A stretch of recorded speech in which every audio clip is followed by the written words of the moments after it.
дар мавсими гарму ҳамасола сокинон барои обутоб гирифтан ба шиногоҳҳо мешитобанд. Имсол низ ҳарчанд ки шиногоҳҳо ҳоло пурра омода нест ва расман мавсими обозӣ эълон нагаштааст, аммо серодам аст. Дар ҷараёни наворгирӣ дар шиногоҳҳои шаҳри Хуҷанд дида намудем. Дар ин ҷо лавҳаҳои огоҳикунанда насб гардиданд, аммо шаҳрвандон ба он аҳамият намедиҳанд ва ё ба қоидаи бехатарӣ риоя намекунанд. Аз ҷониби раёсат ба сарраёсати ободонӣ ва хоҷагии манзили коммуналии шаҳри Хуҷанд то санаи 5 июн барои омода кардани шиногоҳҳо муҳлат дода шудааст. Имрӯз санаи 4 июн, вале шиногоҳ омода нест.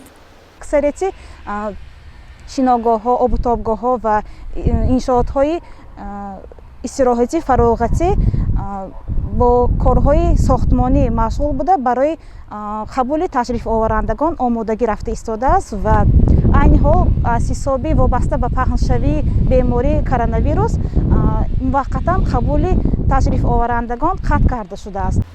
кормандон ва наҷотдиҳандагони бахши раёсати ҳолатҳои фавқулода ва мудофии гражданӣ дар вилояти Суғд ҳамарӯза сокинонро назорат намуда қоидаи бехатариро мефаҳмонанд. Дар ҳудуди шаҳри Хуҷанд 10 минтақаи хавфнок вуҷуд дорад. Аз ҷумла дар атрофи боғи фарҳангии фароғатии Камоли Хуҷандӣ, зери пули Ҷашнӣ, назди маркази дилшиносӣ, боғи фарҳангии Наврӯзгоҳ, боғи фарҳангии фароғатии Ғалаба, маҳаллаи 18 ва 13 маҷрои об нисбат ба дигар минтақаҳо тезтар мебошад. Аз ин рӯ масъулон ба тамоми сокинон муроҷиат намуда даъват мекунанд ки ҳаёти худ ва наздиконашонро аз хатар эмин нигоҳ доранд.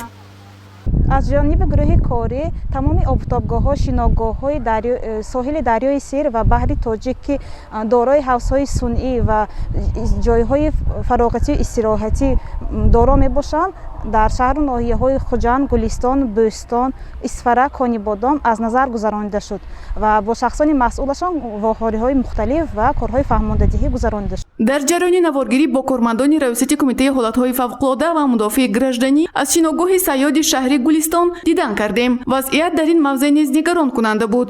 риояи қоидаҳои бехатарӣ ҳангоми обозӣ яке аз мушкилиҳои ин давра ба ҳисоб мерафт. мавсими имсола бошад дар вақти паҳн шудани вируси COVID-19 мушкилиро дучанд кард. аз рӯи меъёри бехатарие ки соҳаи тандурустӣ эълон намуд, масофа байни одамон то 2 метр бояд бошад. мутаассифона ягон меъёр дар ин шиногоҳ риоя нашуда истодааст. паҳншавии вируси COVID-19 ва роҳҳои пешгирӣ нашудани он яке аз мушкилиҳои асосии ҷомеаи имрӯзии мо ба ҳисоб меравад. ин мушкилиро дар шиногоҳи саёд низ мушоҳида кардем ки сокинони вилоят барои обутоб омадаанд. то кадом андоза барои саломатии кӯдакон ин обутобгоҳ дар мавсими хавфнок зарар дорад? Ба ин савол ҷавоб мегирем. масъулон ва намояндагони раёсати кумитаи ҳолатҳои фавқулода ва мудофии гражданӣ дар вилояти Суғд мегӯянд, дар он ҳолат бехатарӣ таъмин мегардад. дар мавриди насб шудани лавҳаҳо, пурзӯр кардани назорат ва дар вақти дастрас будани кӯмаки тиббӣ.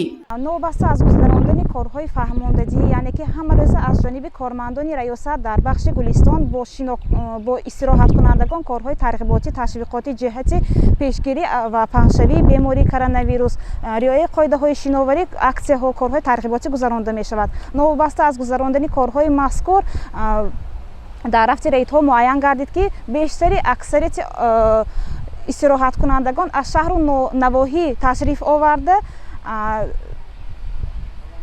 ҳаёти худ ва наздикони худро зери хатар гузошта истоданд, яъне ки талаботҳои санитарии эпидемиологии худи соҳили баҳри Тоҷик мутобиқат намекунад ба талаботҳо ва қоидаҳои шиноварӣ ҳангоми обозӣ риоя карда намешавад.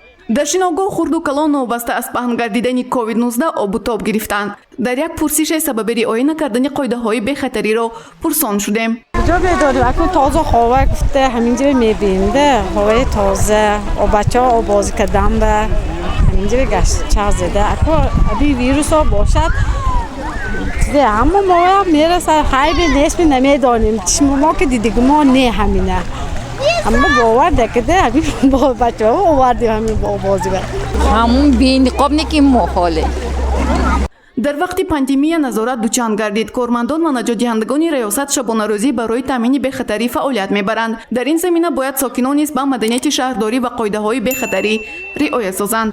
гузориши Гулҳаё Камолзода ва Насим Раҳимов барои барномаи иттилоотии хабар.